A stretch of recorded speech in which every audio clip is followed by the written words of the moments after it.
মাত্র 12 দিনের মধ্যে দখলদার দেশটি অর্থাৎ ইসরায়েল পরাজিত হতে যাচ্ছে। সেটা আমার কথা না, সেটা বলেছে আমেরিকার একটি গণমাধ্যম।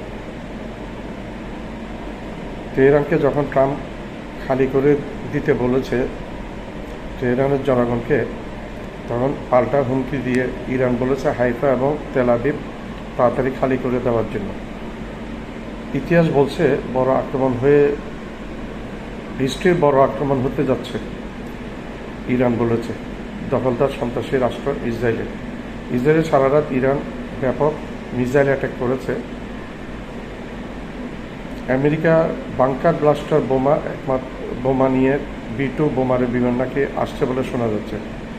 ট্রাম্প বলেছে খামেনি এখন কোথায় আছে তা আমরা জানি, কিন্তু কতক্ষণ নিরাপদ থাকে সেটা আমরা বলতে পারছি না। অহংকারী ট্রাম্প। খামেনিকে ট্রাম্প হুমকি দিচ্ছে সরাসরি। টেলিফোনে আলাপ হয়েছে নেতানিয়াহু এবং ট্রাম্পের মধ্যে। অহংকার ভালো না, আমরা অনেক অহংকারীকে দেখেছি। সন্ত্রাসের ইতিহাস জানি আমরা। পারস্য সাম্রাজ্যের পতন দেখেছি, ব্রিটিশ সাম্রাজ্যের পতন দেখেছি, মার্কিন যুক্তরাষ্ট্রের পতন দেখেছি ভিয়েতনামে। তারপর শেষমেশ মার্কিন যুক্তরাষ্ট্র পাট্টারি ঘুরিয়ে আফগানিস্তান থেকে পালিয়ে যেতে দেখেছি আমরা। তো এগুলো অহংকার দেখে লাভ নাই।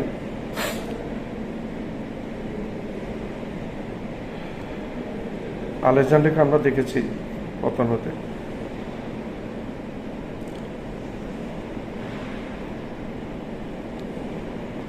ইসরায়েলের আগের এবং বর্তমানের মধ্যে বিস্তর ফারাক আছে, তফাৎ দেখা যাচ্ছে।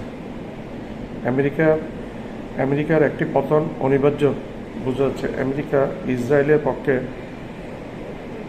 নামতে পারে বলে অনেকটা গোয়েন্দা রিপোর্ট বলে, ইন্টেলিজেন্স রিপোর্ট বলছে।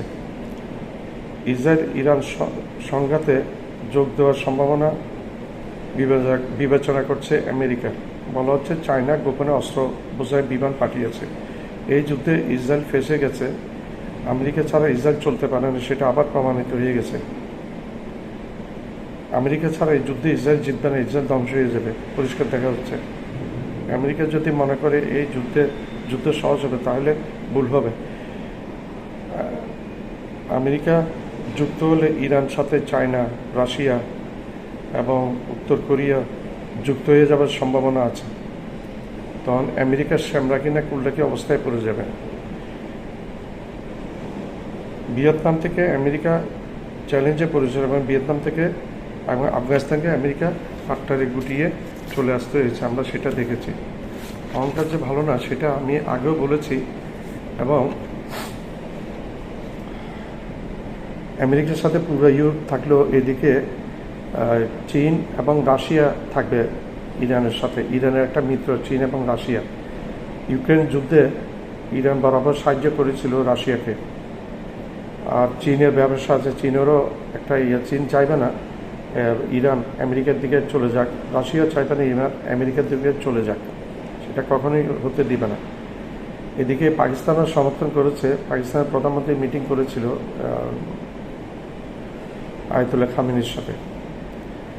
আয়াতুল্লাহ খামেনির মনোবল অত্যন্ত দৃঢ় এবং ইমানদার এবং অত্যন্ত শক্ত মনের অধিকারী। আমেরিকাকে পাত্তা দিচ্ছে না, বলছে যদি আমেরিকা এই যুদ্ধে জড়িত হয় তাহলে আমেরিকা ঘাঁটিগুলো উড়িয়ে দিবে। মধ্যপ্রাচ্যে যে সমস্ত ঘাঁটি আছে সেটা নিয়েও আমেরিকা বিপদে আছে। আমেরিকা যত সহজ মনে করে তত সহজ না। একমাত্র পরাশক্তি আমেরিকা না, এখানে আরও পরাশক্তি উৎপন্ন হয়ে গেছে।